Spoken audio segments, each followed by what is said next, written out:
What's up? This your boy Butcher. This is another episode of Under the Radar on the Color Kids and Shenanigans channel. Right now I'm sitting here with one of the bros from back in the day. Some of y'all may know him as Martell, but we know him as the nigga Martell. And as you know from the past two episodes that we had, we're going to sit him down, ask him a couple of questions. But starting first and foremost, is there anything that you want to say as your opening statement? Money Making Mitch, DJ name, nigga Martell, throwback. Me and Ryan go, Ryan. Ooh, that's the other hard That's word. the other hard word. Me and Ryan go back, boy, back into the Glenn's days back there. We was getting it in. But, you heard from them boys? What was y'all called? Yeah, Detour. I talked to Foster. He was in town this past weekend. Okay. And we were supposed to link up, but he had a family reunion, and I ain't really touch base.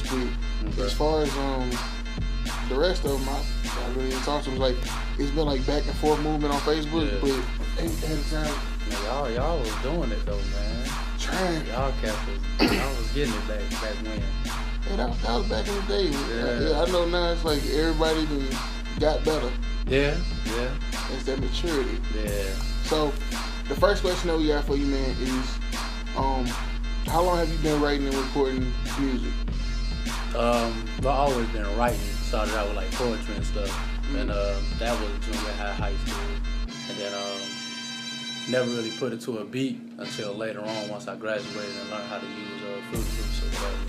And then once I learned how to make beats and stuff, it just kind of went from there, kind of collided and changed my delivery a little bit, and that was it.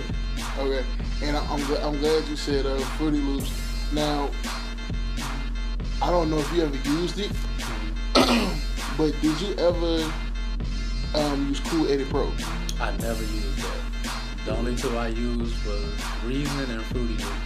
And the only reason why I used Reason was because it was a producer here. I'm going to leave him nameless. But he was dissing Fruity Loops until he heard some beats that I did. And he just swore up and down. I just couldn't do it on that until I showed him. Okay. So after that, we just kind of started networking and doing everything else. But the only two I used was those two, then I used Adobe to record. Okay, because now see, that's the thing. Cool Edit Pro actually became Adobe. Okay. So it's like back in the day, I know back in, I'm showing my age again.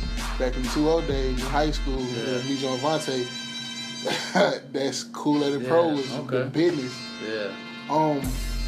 Who, local, mainstream, underground, who has had a major influence on your style of music? Mainstream, Ludacris, and Outkast kind of showed me some different stuff. Like, they were so versatile, but different. You know what I'm saying? Okay. You see a cat wearing overalls, but speaking truth. You know what I'm saying? A lot of cats wasn't doing that then when we started rapping.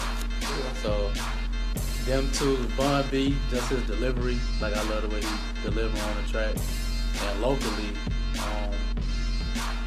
actually my cousin, Sub-Z, Doug, he younger than me, but he been doing it. He been pushing it for so long. Doug's been doing it for a minute. He a motivator for me, because anytime we on the track, he always try to outdo what I'm doing. And at first it was like, okay, my cuz doing it, but then he started treating me for real.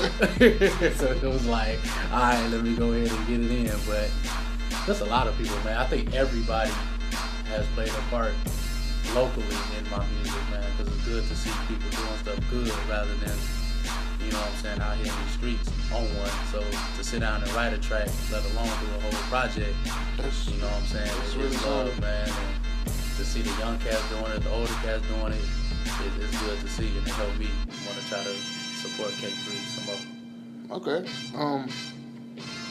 Other than hip hop and rap, what would you say is your favorite genre of music?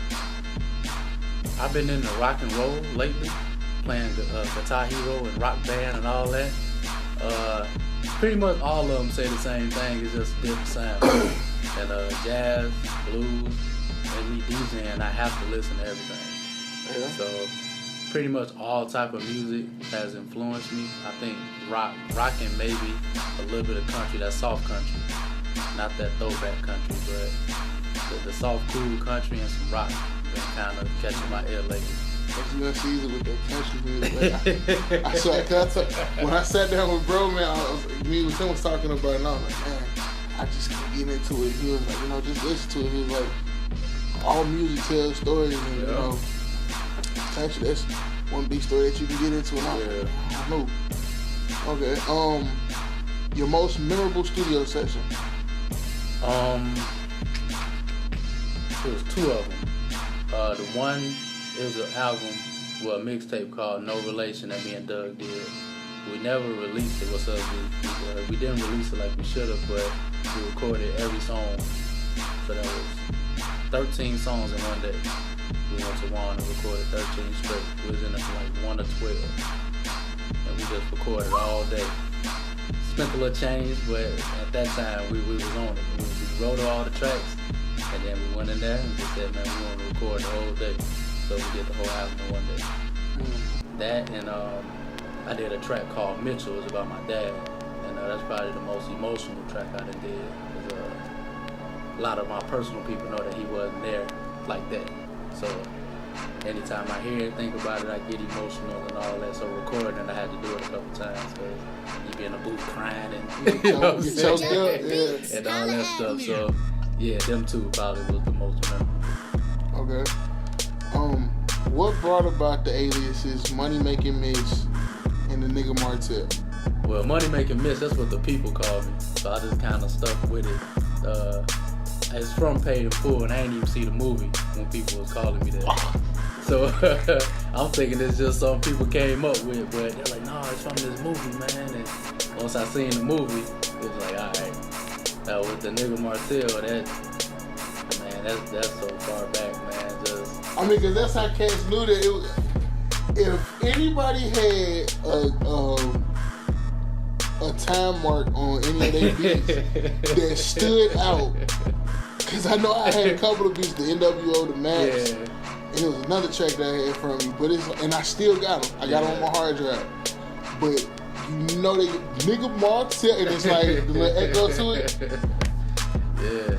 But how they come about? Man, it's been so long, man. Just every song I wanted to do when I first started rapping, I kind of wanted to have that be my first couple words, just so people knew who it was and what I was saying. Okay. So a lot of time when I used to record, the nigga Martell would be my first line, and I just go in from after that. Okay. And then, elevating and maturing and all that stuff, you change it up a little bit, but then you finna know who rapping. Off the top. So straight out the gate, you finna know. Yeah, so the nigga Martell, once I say that, you know who it is, you know who made the beat, you know who wrote the lyrics, and that's what it was. So. Okay. In your opinion, who is the hottest musician out right now? Locally or period? Locally, period, whatever you want to say.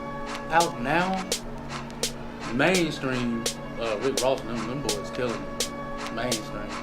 Like he kind of doing what P was doing and what No Limit, what Cash